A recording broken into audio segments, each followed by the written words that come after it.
माधोपुर नाम का एक छोटा सा गांव था जिसमें सुरेश नाम का किसान अपनी छोटी सी कुटिया बनाकर अपनी पत्नी के साथ रहता था। सुरेश दिल का सच्चा और एक ईमानदार कृषक था। वो देर शाम तक अपने खेतों में काम करता और जो भी कुछ अन्न खाने को मिलता अपने घर पर लेकर आ जाता।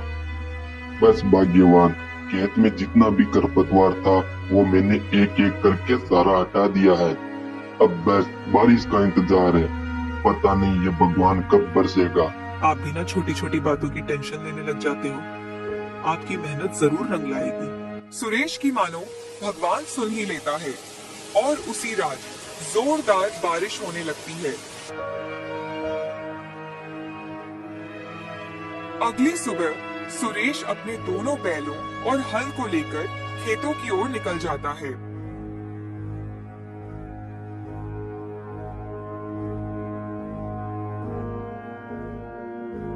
अजय सुनिए, दोपहर हो गई है, खाना खा लीजिए।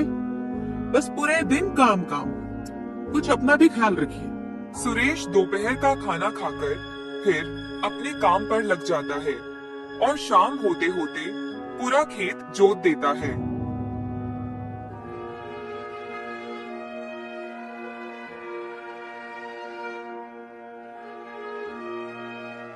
चलो, खेत तो मैंने जैसे तैसे जोत दिया है। अब बस ऊपर वाले के हाथ में है। अजी आ गए आप, बैठिए, मैं आपको खाना लगा कर देती हूँ। कमला अंदर से सुरेश को खाना लाकर दे देती है। सुरेश बड़े प्यार से खाना खा लेता है। कमला, मेहनत करके रोटी खाने का अपना अलग ही स्वाद है।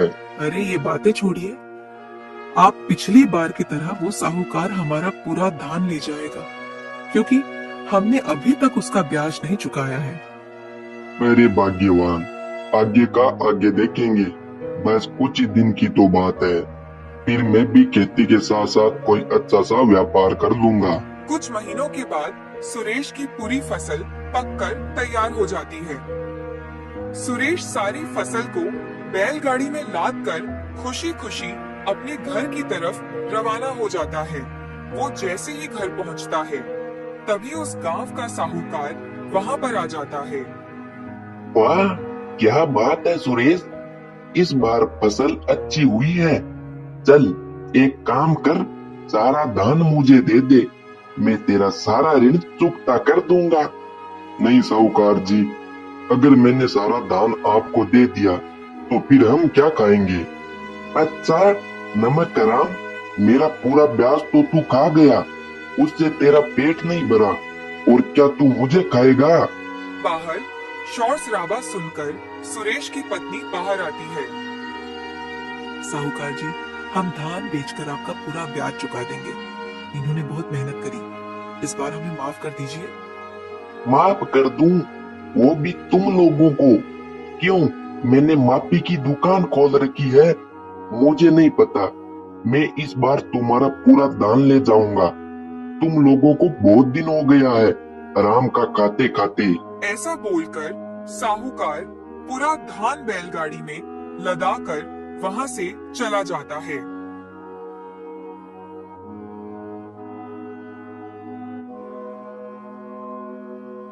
मेरे भगवान, ये तूने क्या कर दिया? अब मैं क्या करूंगा? अगर मेरी किस्मत में भूख ही लिखी थी तो इतनी फसल क्यों दी? अजी आप रोइए मत, भगवान के घर देर है, अंधेर नहीं। वो जो भी करते हैं अच्छे के लिए करते हैं। तभी वहां से श्यामू काका गुजर रहे थे। वो सुरेश को इस हालत में देखकर वहीं रुक जाते हैं। मेरे सुरेश बेटे, क्या हुआ? लगता है मियाँ बीबी में झगड़ा हो गया है। चिंता मत करो, तेरी काकी भी रोज मुझसे झगड़ती है। मेरे काका, कोई लड़ाई झगड़ा नहीं हुआ है। ऐसा बोलकर साहूकार वाली सारी बात सुरेश श्यामू काका को बता देता है। अरे सुरेश बेटा, ये तो बहुत बुरा हुआ, पर तू चिंता मत कर, मैं तुझे एक रास्ता बताता हूँ। तू सीधा राजा के पास जा। उनके पास वैसे भी बंजर भूमि पड़ी हुई है, वो तेरी मदद जरूर करेंगे। ऐसा बोलकर श्यामू काका वहाँ से निकल जाते हैं। कुछ ही देर में सुरेश भी राजमहल की ओर निकल जाता है।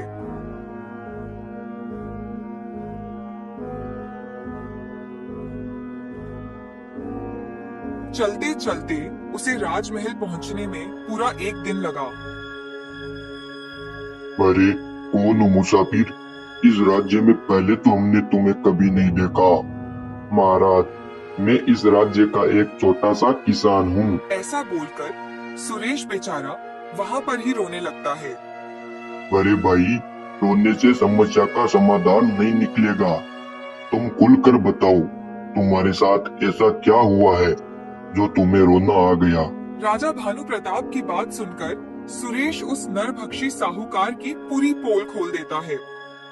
हमारे राज्य में प्रजा के साथ ये जुल्म हो रहा है और हमें पता ही नहीं। सेनापतियों, जाओ और उस साहूकार को हमारे सामने हाजिर करो।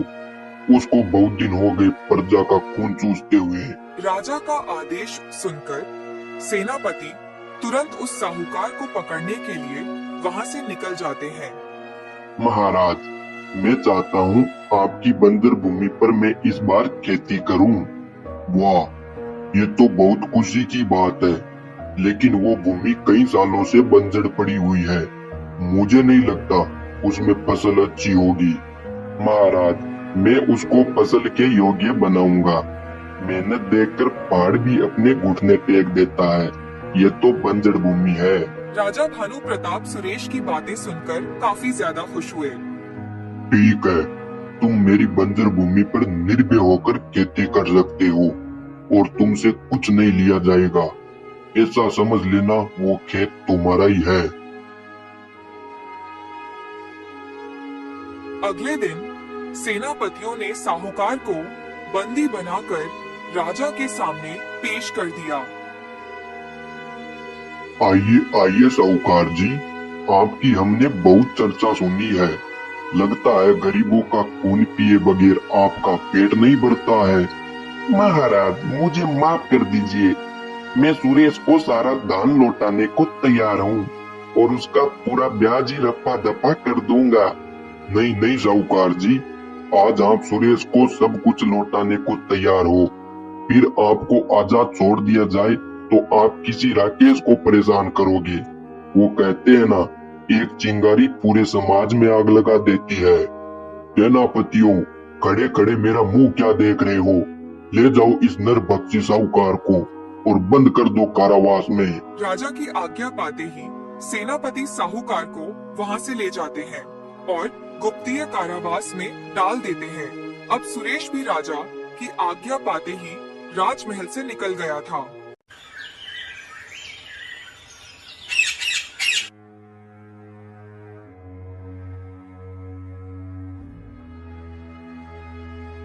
अजी, क्या हुआ?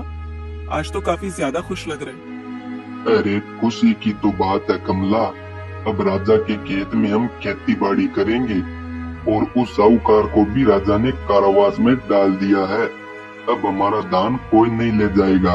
अरे वाह, हमें तो पता ही नहीं था हमारे राज्य का राजा इतना दयालु है। बस अब बारिश हो जाए। हाँ कमला, हमारी मेहनत और लगन को देखकर भगवान जरूर बरसेगा। अब सुरेश की मनोकामना भगवान ने एक बार फिर पूरी कर दी।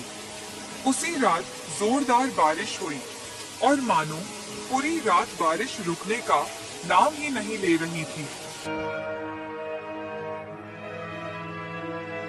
अगली सुबह सुरेश फिर अपने बैलों को लेकर खेत आ गया था और वो खेत की अच्छी तरीके से जुताई करने लगा।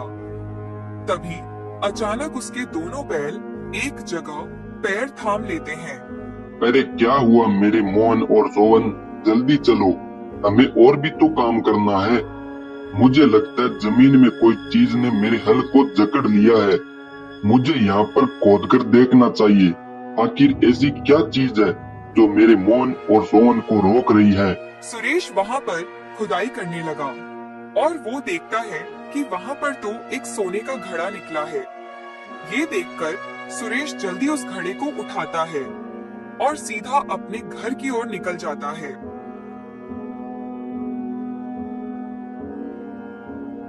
अरे ये क्या, सोने का घड़ा? वाह जी, हमारी तो किस्मत ही बदल गई। नहीं कमला, ये घड़ा राजा के खेत में निकला है। मैं राजा को वापस लौटाने जा रहा हूँ। पहले भी राजा ने हम पर बहुत उपकार किए हैं। हाँ, ये बात मैं मानती हूँ कि राजा ने हम पर उपकार किए हैं। मान लो, आपने राजा को ये घड़ा लौटा दिया, फिर राजा आपसे पूछेंगे कि इसके अंदर सिक्के थे, वो कहाँ गए? ऐसा कुछ नहीं होगा कमला, हमारा राजा ऐसा नहीं है। ऐसा बोलकर सुरेश वो सोने वाला घड़ा लेकर राजमहल की ओर रवाना हो गया।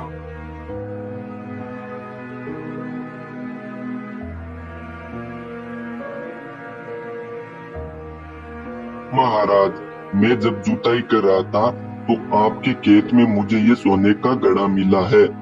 मैं आपकी संपत्ति वापस लौटाने आया हूँ।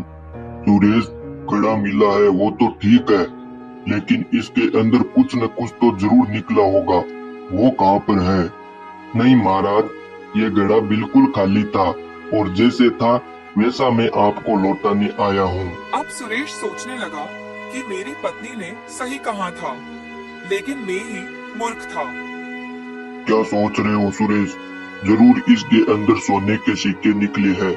तुम खुद बचने के लिए ये घड़ा मेरे पास लेकर आए हो और सोने के सिक्के वहीं पर ही छुपा दिए हो। सेनापतियों, इस लालची किसान को पकड़कर कुछ दिन के लिए कारावास में डाल दो। अब बेचारे सुरेश को झूठे आरोप में कारावास में डाल दिया जाता है।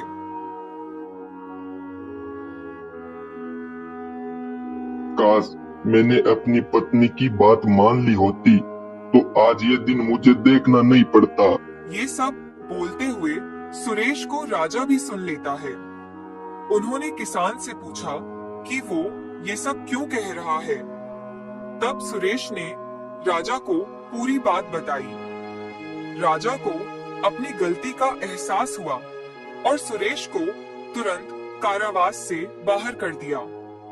सुरेश, हम तुम्हारी पत्नी से मिलना चाहते हैं। जरूर महाराज, मैं उसे आपके राजमहल लेकर आता हूँ। मुझे जाने की आज्ञा दे। राजा की आज्ञा पाकर सुरेश राजमहल से चला जाता है।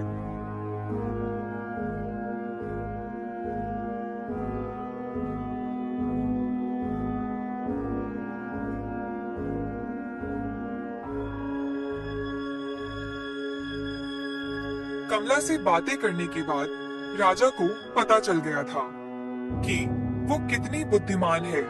किसान की पत्नी को राजा ने खजाने का मंत्री बना दिया था और उन्हें रहने को घर और सभी सुख सुविधाएं दी गईं। किसान को थोड़ा कष्ट जरूर झेलना पड़ा, लेकिन अंत में जीत सच्चाई की हुई।